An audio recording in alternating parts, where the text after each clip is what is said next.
Hello guys, for today's video, so among dumalaga na baboy is hit na hit po. Ganyan po siya malaman kung hit na hit yung baboy is hindi gumagalaw pag kinastahan mo.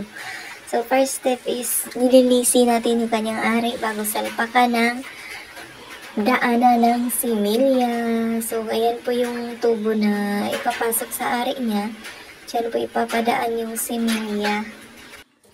Itong baboy na to guys, hindi pa to nakaranas mga anak kasi bale itong pangalawang EI niya ngayon, pangalawang beses na yan na ginawa. Kasi nung una, dapat kasabayan niyang mga anak itong naka-schedule yung due date ng September 28.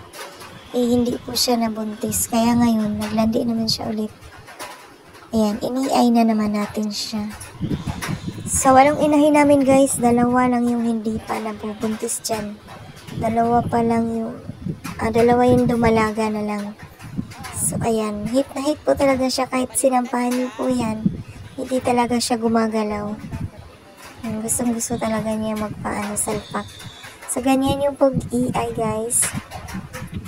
Dandahan niyo lang po siyang pinipigay yung similya para hindi po masayang at hindi mailabas sa kanyang ari. Kasi pag binigla mo po yan ng pisil, may tendency po na hindi papasok yung similya. Lalabas lang po siya, sayang po.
Dalawang session pala tong pag-EI guys.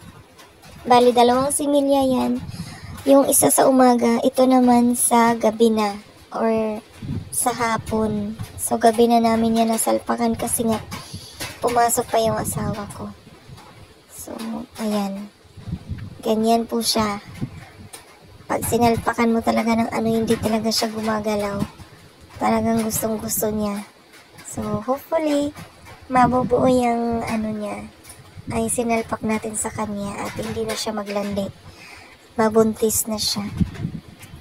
So, happy farming!